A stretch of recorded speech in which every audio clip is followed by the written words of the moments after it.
Shalom Elohim, Bapak Ibu dan teman-teman terkasih dalam Tuhan Yesus Kristus. Puji Tuhan, kita berjumpa kembali dalam program Kesaksian Iman yang luar biasa ini. Dan saya selalu merindukan Bapak Ibu sehat dan dalam perlindungan Tuhan yang sempurna.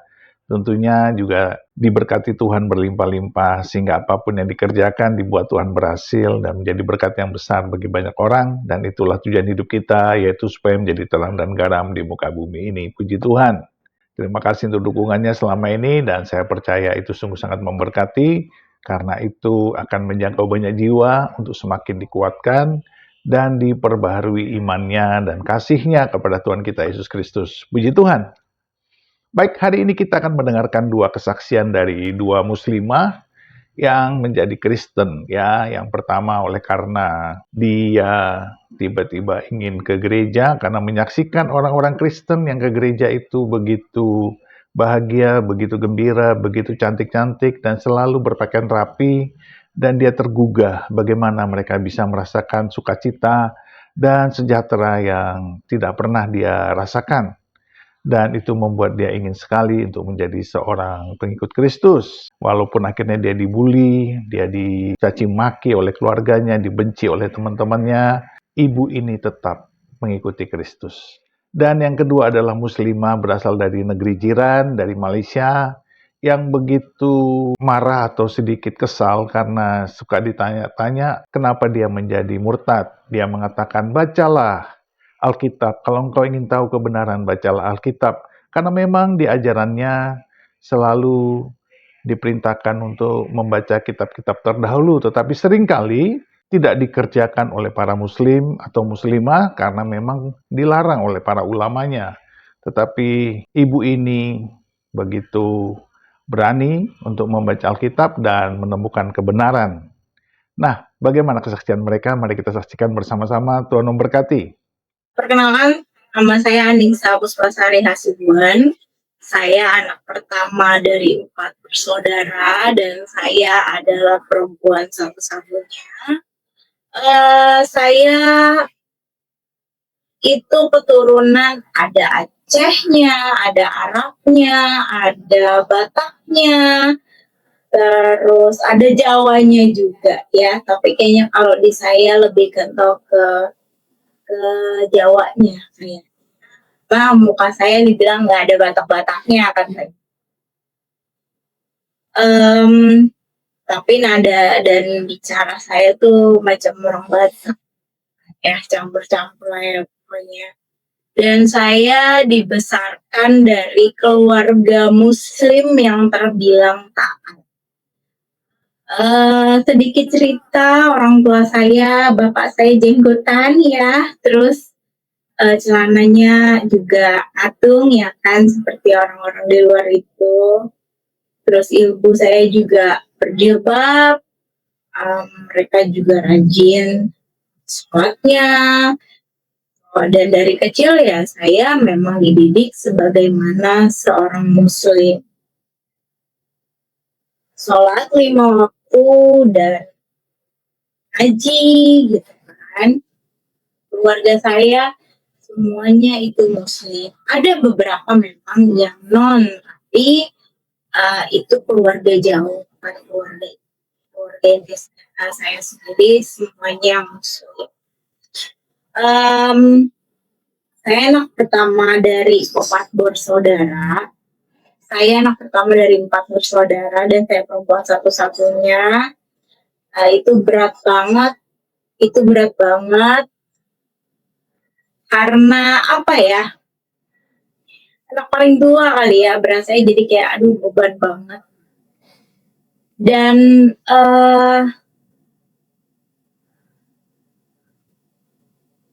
saya ngejalanin semuanya sebagai seorang muslim ya, saya jalanin gimana normalnya aja sih.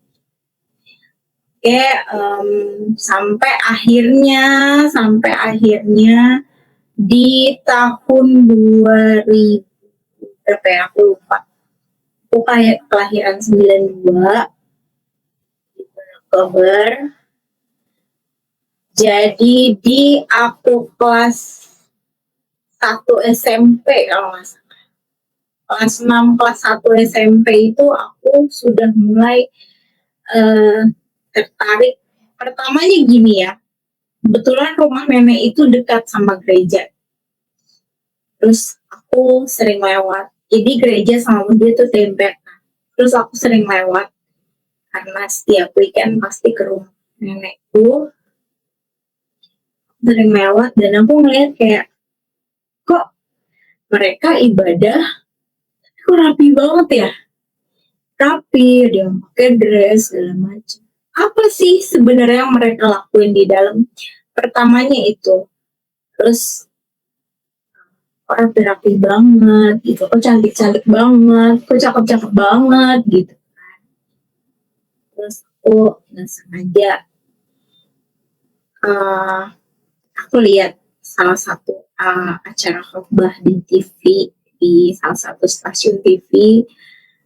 Di situ pendetanya satu itu orang luar, terus yang satu lagi itu penerjemahnya.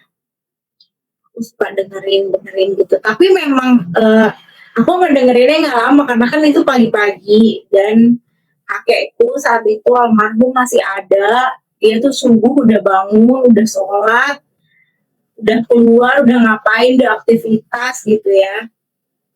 Sedangkan aku masih nonton TV. Terus aku buka dong TV, aku nyalain TV-nya, aku lihat sekelebat gitu. Terus satu kali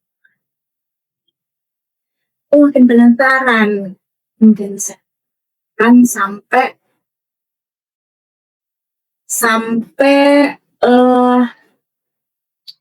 aku nggak tahu mungkin kayak jalan-jalan Tuhan aja gitu ya semuanya.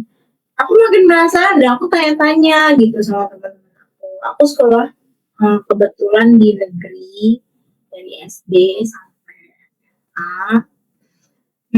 Jadi teman-teman yang non Muslim itu terbilang sangat sedikit ya, mungkin nggak kayak teman di swasta yang lain, negeri yang lain, tapi temen aku di SMP tuh sedikit banget yang Muslim. Jadi kalau ada sesuatu yang aku bingung, aku tanya,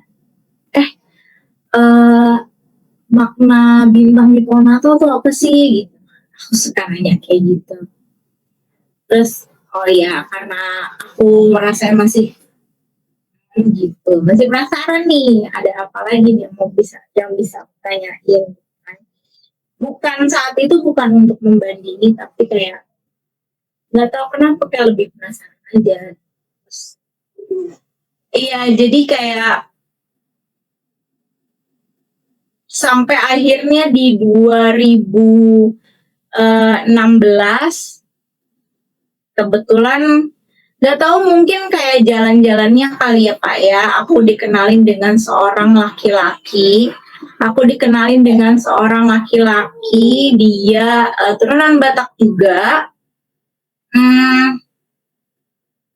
Aku dikenalin sama dia, terus ternyata dia adalah seorang anak Tuhan. Gitu. Aku dari situ tanya, aku penasaran. Gitu. Sampai akhirnya aku di 2017 memutuskan untuk oke, baik. Aku convert di tahun 2017. Beda bulan aku langsung baptis. Setelah itu jalan sampai dengan hari ini. Kalau ditanya suka dukanya banyak. Apalagi dari dari serangan dari orang-orang terdekat kayak misalnya teman-teman, saudaraku, ibuku, ayahku terutama ya. Tapi yang paling berasa sama aku tuh di pihak ayah. Kalau di pihak ibu mereka lebih ke oh ya udah itu tanggung jawabmu, itu pilihanmu, kamu ibadah yang betul gitu kan, sesuai dengan apa yang kamu yakini sekarang, kamu ibadah yang betul, kamu jalani semuanya betul-betul gitu. Karena jangan sampai apa yang kamu pilih sekarang malah jadi kamu nggak jalanin gitu. Kamu nggak jalanin dan itu nantinya tanggung jawab kamu besar banget kan. Segala apapun yang aku pilih pasti kan ada konsekuensinya ya. Konsekuensinya yaitu aku diomongin sama teman-temanku, diomelin sama ayah, diomelin sama ibu gitu. Tapi puji Tuhan, ibu lebih wise. Sempet sampai ayahku itu gak terima. Sempet sampai ayahku itu tidak terima aku convert. Karena bisa dibilang ayah itu orangnya saklek gitu. Ayah A, B, A, B gitu. Ayah A, B, A, B. Jadi aku nggak bisa ganti-ganti gitu kan. Terus dari teman-temanku misalnya, mereka tuh, gua nggak percaya ya Nis, kok lu bisa kayak gini ya sekarang semenjak lo kenal sama laki-laki itu gitu. Kayaknya yang disalahin harusnya bukan laki-laki itu. Kayaknya nggak pantas juga sih dia nyalahin orang lain gitu. Toh juga dia nggak kenal sama laki-laki itu gitu kan. Pikir aku saat itu kayak gitu. Terus dari pihak ibuku, mereka ya sudahlah Kak, mau gimana lagi. Kamu udah milih, kamu tanggung jawab. Tapi tidak sama ayahku, orang tua laki-lakiku. Itu mereka menentang kan, apalagi sama om dan tante-tanteku yang mereka kloter rajin ya kan, kalau udah ngumpul tuh udah deh pokoknya ceritanya udah soal yang agamais gitu. Ya kan aku mundur, aku nggak mau kecampur lagi. Terus itu sih dari pihakku yang menentang banget ya, ada sampai aku diomongin, memang pahit banget, sampai diomongin, sampai dibilang maaf ya sebelumnya mungkin aku malas temenan sama murtad gitu, sampai ada yang digituin akunya. Terus mereka sempat, lu masih inget ya nih sama kita gitu, setelah lu pindah lu masih inget sama kita gitu. Ada yang kayak gitu, ada yang gue nggak nyangka ya nih lu kayak gini gitu. Pokoknya ngomongin yang bener-bener gak enak di kuping. Dan sebenarnya sih sampai sekarang masih ada aja yang kayak gitu. Aku nerimanya kayak ya udahlah ya, mungkin ini kayak aku pikul salib gitu. Aku ngerasa kayak gitu, mungkin ini kayak aku pikul salib. Mungkin memang ini yang harus aku dapetin. Dan itu dari jangka waktu aku pindah, dari jangka waktu aku kenal Tuhan, aku memutuskan untuk baptis sampai dengan keluarga aku tahu itu, jangka waktunya lumayan lama.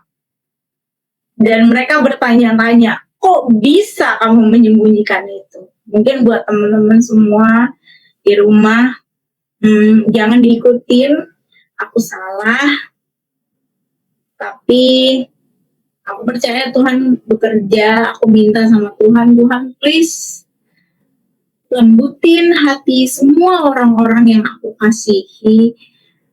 Kalau sampai mereka tahu aku percaya sama Tuhan Yesus, aku selalu berdoa, Tuhan tolong jangan biarin aku khawatir. Aku nggak mau khawatir terus, aku nggak mau worry terus, aku nggak mau insecure terus, aduh nanti gimana ya, nanti gimana. Cuma aku minta sama Tuhan, Tuhan tolong lembutin hati mereka satu persatu, baik itu keluarga, orang tua, keluarga, teman-temanku, tetangga mungkin yang dulu kenal sama aku. Please, aku minta Tuhan lembutin hati mereka. Jadi, bila ada seruan pertobatan, apa yang kita lakukan adalah kembali kepada Tuhan. Bagaimana kita kembali kepada Tuhan? Ini dia. Carilah kerajaannya. Kembalilah kepada Tuhan, bukalah Alkitab. Renungkanlah Alkitab. Apakah yang disampaikan Tuhan?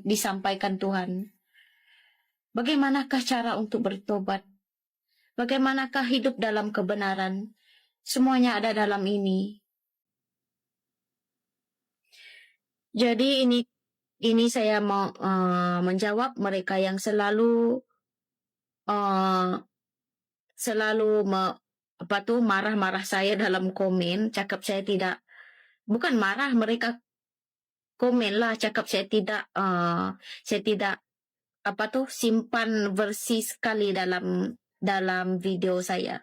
Jadi di sini saya mau katakan, saya hanyalah hamba Tuhan dan saya hanya melakukan apa yang saya mampu saja, dan juga saya tidak punya masa untuk lama-lama mengedit video sebab saya kena tulis banyak-banyak firman Tuhan tu, nanti kalau kamu tidak ikut pun tidak ada gunanya. Jadi kalau orang yang betul-betul bertobat, dia tidak akan mencari dalil seperti dia mau membawa orang itu berdebat. Jadi saya bukan apologet, saya hanya hamba Tuhan yang dipakai Tuhan pada akhir zaman untuk menyeru pertobatan. Jadi kalau kamu betul-betul bertobat, kamu akan terus datang kepada Tuhan secara pribadi dan memulakan langkah kamu dengan ini. Bukannya malah kamu bersungut-sungut mencari firman Tuhan, meminta firman Tuhan daripada saya. Kata Musa, kenapakah kamu bersungut-sungut kepada saya kalau kamu mau makan? Kalau kamu mau makan, kalau kamu lapar firman Tuhan, kamu mintalah dari Tuhan. Tapi Tuhan sudah bagi di sini. Inilah makanan kita, makanan roh. Jadi kenapa kamu bersungut-sungut kepada saya kalau kamu lapar akan firman Tuhan tuh? Sepatutnya kamu, kalau kamu orang Kristen, kamu Kristen kan? Mesti kamu ada ini. Mustahil kamu tidak ada ini. Dan sekarang ada handphone kan? Dalam handphone pun ada Alkitab. Jadi, kalau kamu mau bertobat, bukalah Alkitab. Kalau kamu mau mencari kebenaran dalam apa yang saya sampaikan, kamu cari kebenarannya itu sendiri. Kamu buka Alkitab, ataupun kamu boleh Google, kamu search saja. Apa yang saya sampaikan tuh, kamu cari dekat Google. Jangan kamu bersungut-sungut kepada saya. Jadi inilah sikap orang-orang Israel seperti di padang gurun, bersungut-sungut kepada Musa. Jadi jangan kamu bersungut-sungut kepada saya. Kamu minta firman Tuhan itu dari Tuhan. Dan bahkan Tuhan pun sudah membaginya di sini. Di sini. Kenapa kamu cari saya? Kenapa kamu tanya saya? Mana dalil? Mana dalil? Saya bukan orang berdebat ya. Saya hanya menyeru pertobatan. Bila saya menyeru pertobatan, saya tidak mau tidak macam orang yang berdebat itu, tunjukkan versi-versi. Ya, kalau saya ada masa, kalau saya seorang yang single, yang bukan yang tidak ada family, yang tidak ada anak, ya, saya akan melayani Tuhan sepenuhnya dengan melakukan itu. Tetapi apa yang saya lakukan hanyalah apa yang saya mampu. Dan itulah masa yang saya ada untuk melayani Tuhan.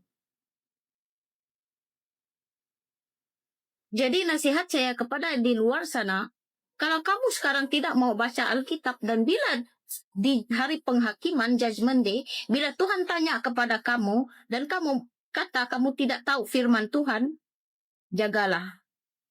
Sebab Tuhan pandai menjawab orang.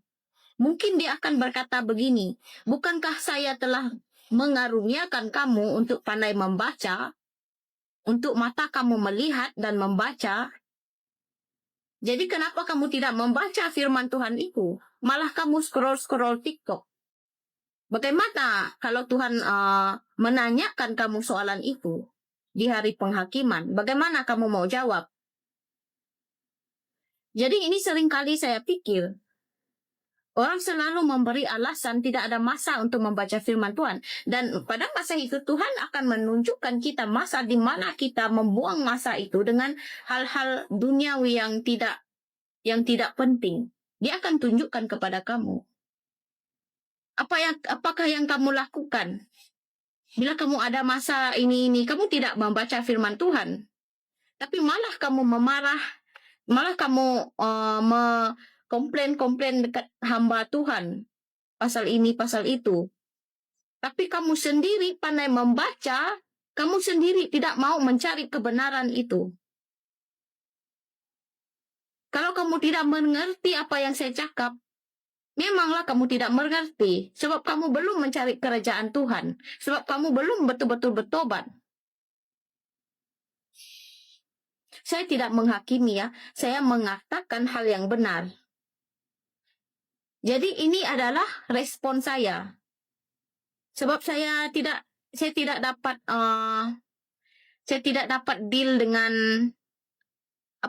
kebebalan orang.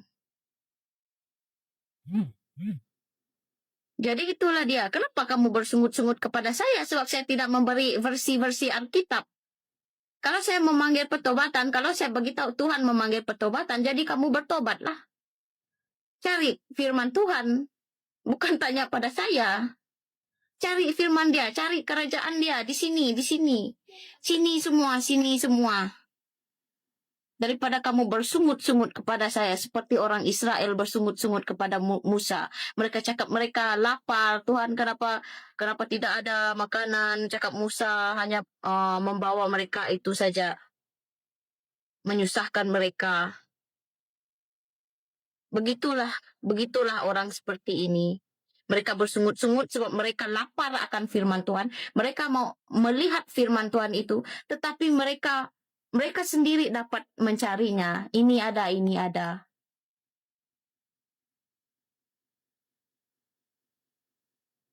Oke?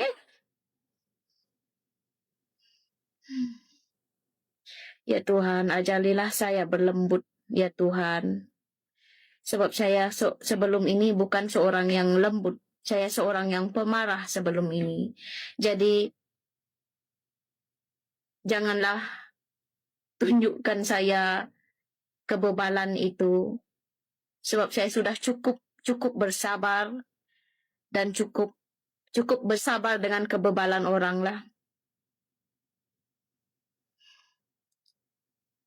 Tidak senang menjaga hati ya, tidak senang menjaga hati, menjaga pikiran kita. Jadi, dengarlah apa yang saya cakap. Ya Tuhan, ampunilah saya jikalau saya tersilap dalam berkata-kata. Amin. Shalom. Di Yohanes 14 ayat 6 itu berkata, Yesus berkata, akulah jalan dan kebenaran dan hidup. Tidak ada yang sampai kepada Bapa kalau tidak melalui aku. Artinya gini, ketika orang, gak ada yang sampai kepada Allah, kalau tidak melalui Yesus. Nah, buat saya, dan buat sebagian besar orang Kristen pada umumnya, ini adalah ayat emas. Ini adalah ayat yang menjadi pegangan, bahwa Kristen itu benar. Gitu loh. Jadi nggak ada yang melalui Yesus, selain melalui Yesus nggak bisa, kalian nggak akan bisa pernah sampai ke surga gitu. Nah, ayat ini jadi pegangan saya, jadi ayat emas.